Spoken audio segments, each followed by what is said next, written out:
And dear brothers and sisters, in Christianity, the most important aspect is the faithfulness.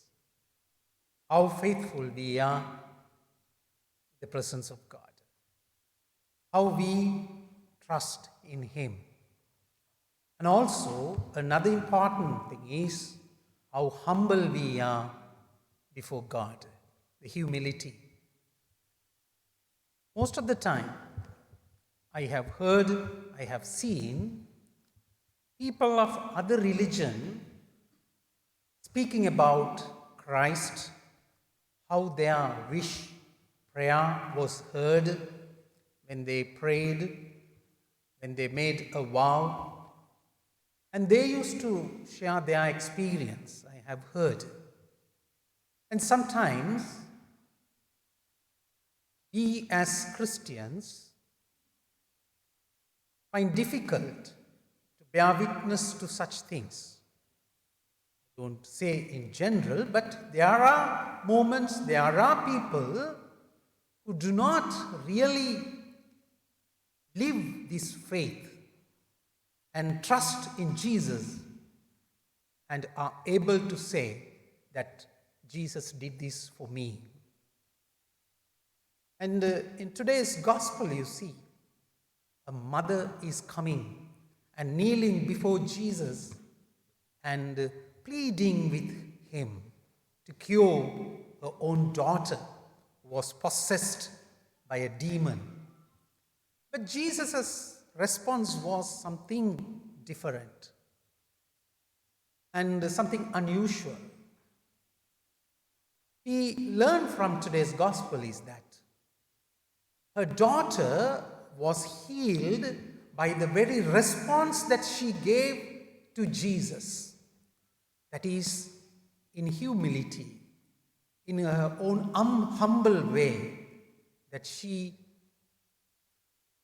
speaks about or reveals her faith, the trust that she has in Jesus, saying that I come before you with a great faith.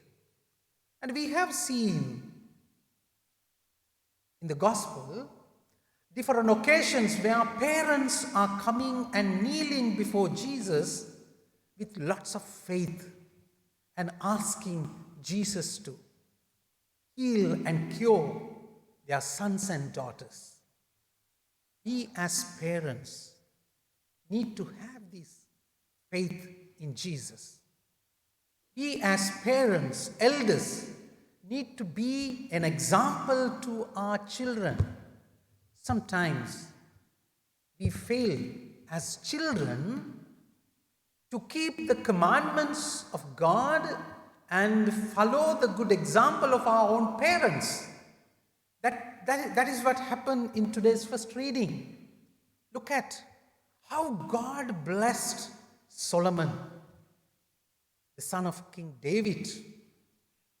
And when Solomon prayed for wisdom, God blessed him with that wisdom. And he was pride enough. He was respected by many others. Yesterday we read how Queen Sheba coming to see and witness the wisdom of Solomon. But he was not faithful to God. When he turned away from God, when he failed to follow the commandments of God, God himself appears to him and tells Solomon, follow my commandments, be faithful to my covenant. But because of the people around him, especially the wives of Solomon, diverted his own faith, and he began to believe in many gods and goddesses. He refused to follow the commandments of God. Just reflect the words of God. When God spoke to Solomon, he is telling, I will not punish you for the sake of my servant David. That is a very important thing. David was always with God. He was very faithful to God. He experienced God's presence. Even when he sinned, when he committed sin with Bathsheba and killed her husband, when he realized his sins, he repented. He cried and asked for forgiveness. And he renewed his relationship with God and received the mercy and forgiveness of God. Therefore, God is telling Solomon, for the sake of your father, my servant, I will not tear the kingdom during your days, but your son will have to face this. Once again, we as parents, let us train our children, our present generation, to be faithful to God, to worship God and be humble before Him. Sometimes it's sad to see that some of the children, again, I'm not going to generalize, some, maybe a few, they are not humble enough even to kneel down in the church.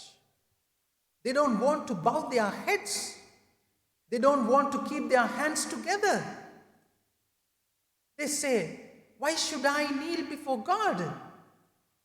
Some children have asked me. Usually a child used to kneel in the classroom when he or she does something wrong as a punishment. We need to teach the children not to do this and that. We need to teach the children why they have to do all these things, why they have to kneel in the church, why do they have to pray, why do they have to follow the commandments. We should not force the children to do things, but to convince them through our own examples. During this Eucharistic celebration, let us pray for this, humility and faith.